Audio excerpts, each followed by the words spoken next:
15h07 précisément. On vous souhaite un bon début de fin de semaine. Bienvenue à Boulevard 102.1. On va joindre notre ami Félix Tremblay, l'ami des animaux, porte-parole bénévole de la SPA. Bonjour, Félix. Bonjour. Sache qu'après ta voix, tu peux peut-être demeurer avec nous si ça te tente, parce qu'on va parler à la propriétaire du doyen des chiens du Québec après notre converse pour ta chronique hebdomadaire, Charlie. Il a 25 ans, mais 116 ans d'âge humaine. Je ne sais pas si on peut dire ça comme ça. Là. L'équivalent, disons. L'équivalent, effectivement. Imagine-toi donc que la propriétaire a eu son petit Charlie alors qu'il avait 3 mois. Et il y en a, ce petit caniche, il a 25 ans aujourd'hui. Bien, c'est la preuve que c'est un engagement pour la vie de l'animal. Et malgré le fait qu'un animal à 3 mois peut être bien cute, il faut quand même réfléchir avant de faire une adoption comme celle-là. C'est magnifique, juste pour que ça soit clair, là, je ne veux pas diminuer. Je trouve ça magnifique que la dame l'ait gardé 25 ans. Elle doit y être très attachée. C'est vraiment un membre de la famille. Là. Tellement. D'accord? Mais c'est la preuve que le message qu'on a quand on est dans un refuge, c'est faites pas juste ça sur un coup de tête, ça a des conséquences sur de très longues années. Elle va peut-être mourir avant lui. Elle a un certain âge, la dame, là. 25 ans. On va lui parler dans quelques instants. En parlant d'adoption responsable, on fait le lien entre ce concept dont vous faites beaucoup la promotion chez vous à l'SPA et les lapins. Bien, je fais un peu exprès de sortir des chats et des chiens. Là, les chats et les chiens, je peux vous en parler souvent, mais je trouve que, après avoir parlé des perroquets la dernière fois, il est clair qu'il y a beaucoup d'animaux à l'extérieur des chats et des chiens qui sont mal connus et par le fait même mal adoptés. Beaucoup des informations que je vais vous communiquer aujourd'hui, ça vient d'un refuge qui s'appelle ALSA, Adoption Lapin Sans-Abri. Là, j'ai parlé à Nancy Lachance il y a quelques minutes. C'est à Québec? C'est à Québec, c'est dans la région de Québec, mais ils adoptent, en fait, je devrais dire elle, parce que c'est elle qui tient ça à bout de bras. Elle adopte des lapins d'un peu partout en province. Quand elle voit là, qu'il y a et qu'elle est capable de les replacer, évidemment, parce que c'est ça la grande difficulté d'un refuge qu'on tient à bout de bras. C'est bien beau, mais là, une fois que vous avez adopté un animal, encore faut-il lui trouver un foyer.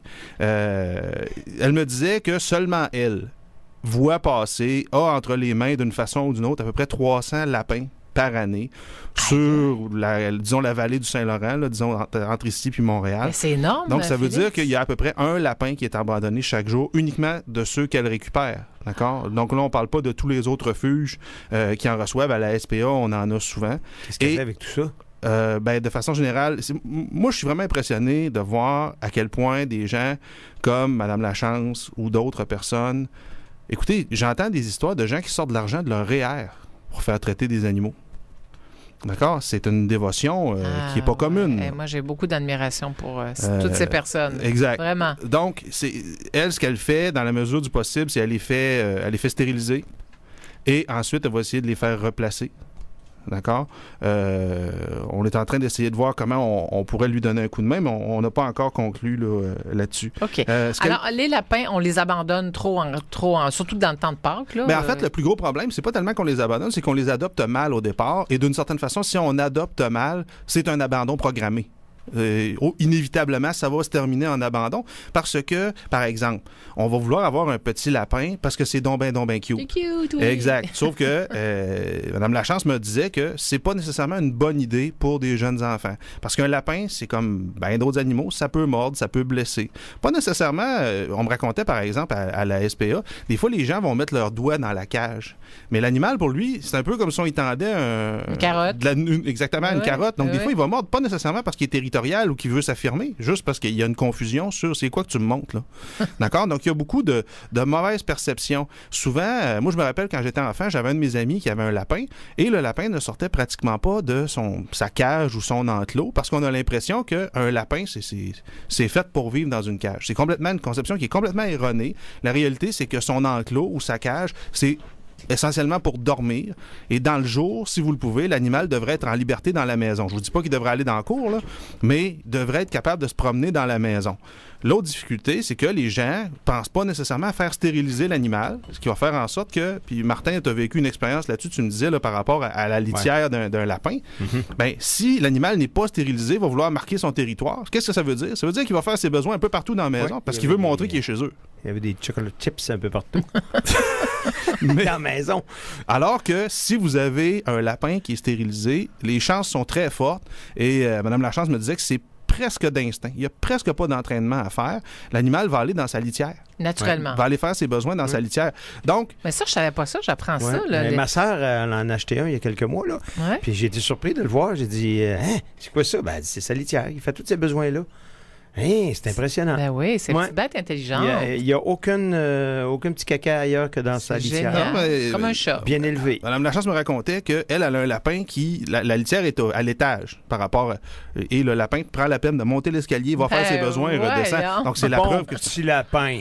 c'est quand même la preuve que c'est un animal qui, dans certaines circonstances, quand l'animal est heureux, il est actif et il est stérilisé, qui est extrêmement propre. Le problème, souvent, c'est qu'on l'adopte dans l'idée que c'est un toutou.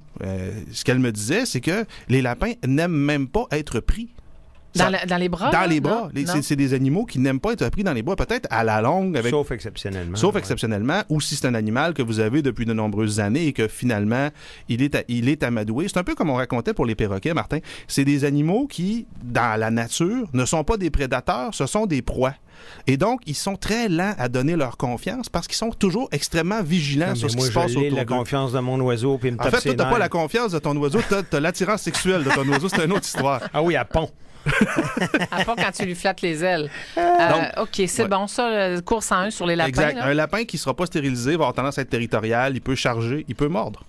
Donc, c'est la preuve que c'est pas juste un animal qui est cute. Il faut prendre des précautions et malheureusement, trop souvent, parce que les gens ne font pas leurs recherches, les gens vivons sur un coup de cœur, ça se termine en abandon. Tu nous disais, Félix, même un petit lapin, là, tout jeune, a besoin d'un minimum d'une cage de 4 pieds par 4 pieds minimum. Là. Un enclos, en fait, parce que les gens dans ce domaine-là vont nous le reprocher si on utilise... Ben c'est ça, mais c'est comme les perroquets. La raison pour laquelle j'ai pensé au lapin, c'est que je pensais aux perroquets.